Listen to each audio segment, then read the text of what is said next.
Welcome to Logarithms Part 1. So here's our first question. M is raised to the 2.3 power, and that is equal to 25. Solve for M. So I always remember log base 10 times n is equal to x, and 10 to the x power is equal to n. But we're not dealing with 10, we're dealing with m, some unknown. So the best way to deal with this problem is take the log of the entire equation.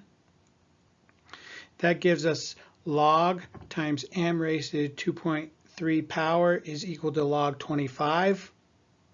And when we take the log of the m raised to the 2.3 power, we get that the 2.3 falls out in front of the log. So you see the next line there, you've got 2.3 log m is equal to log 25. And now we essentially converted to a base 10 type situation. So now we've got log m is equal to log 25 divided by 2.3. And we can raise the, we can take the log 25 to the 2.3 because that is our log n equals x. So 10 to the x equals n. So raising 10 to the log 25 divided by 2.3 will be equal to m. And we put that into our calculator and solve for 10 raised to the log 25 divided by 2.3 is equal to 4.053218. And we should check our answers and take 4.053218 raised to the 2.3 power, hit enter, and that equals 25. So we know that that is the correct answer. Okay, now we've got x is equal to log base 3 times 2,187. Solve for x. Well, in the previous, it was log base 10 times n equals x, and 10 to the x equals n. So now we're switching bases, so all we have to do is convert our format to log base 3n is equal to x, and 3 raised to the x is equal to n. So we've got x is equal to log base 3, 2,187. So we know that that is our log n is the 2,187.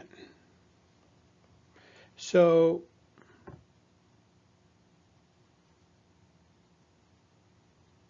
we've got, we know that 3 to the x is equal to our n. The n was the 2,187. So 3 to the x power, in order to deal with this now, just similar to the last question, we're going to take log of the entire thing and basically convert it back to a log base 10. So when we do that, take the log of the entire equation, the x falls out in front, and we end up with x times log 3 equals log 2,187. So x is now equal to log 2,187 divided by log 3, x equals 7. And to check your answer on this problem, for a TI-89, you can change the log base by typing in log parentheses 2187, comma, and then putting your base in. Our base in this question is 3, parentheses, and then hit the enter button, and that gives us the number 7, which validates our previous answer. Okay, this is basically an algebra problem. So we've got L1 is equal to the quantity L2 squared raised to the 1/3 power. And the problem wants us to solve for L2. So the first thing we're going to do is raise the entire equation to the 3rd power to cancel out the 1/3 power, which then makes our L1 raised to the 3rd power, but that cancels out the 3rd. Now to get rid of the square, the L2 squared, we're going to take the square root of the entire equation, And that gives us our final answer of L is equal to the square root of L1 raised to the third power. Okay, I is equal to V divided by L times T times E raised to the SCT power. And the question wants us to solve for the SC part of that exponent. So this is a natural log. The natural log of some numbers equal to x, and E raised to that x is also equal to the n. So the first thing we need to do is get the E raised to the power by itself. We're going to divide the L by V on the right side of the question or equation, and whatever we do to the right side, we've got to do the left side. So now we have an IL divided by V is equal to TE raised to the SCT power.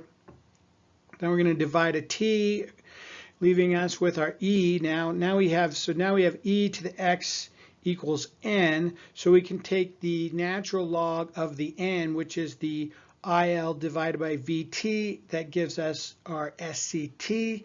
Now we're going to divide over the T, leaving us with the SC. The SC is equal to the natural log of IL divided by VT, all of that divided by T. So question 5, part A.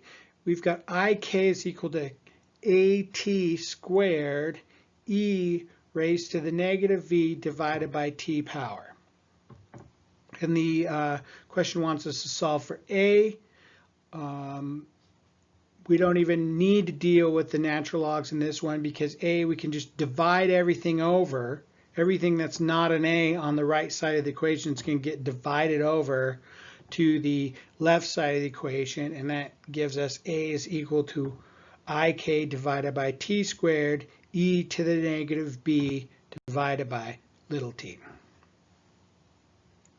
Question 5b. So same question, but now it wants to solve us for the b. So we will need to be able to do our natural log conversion.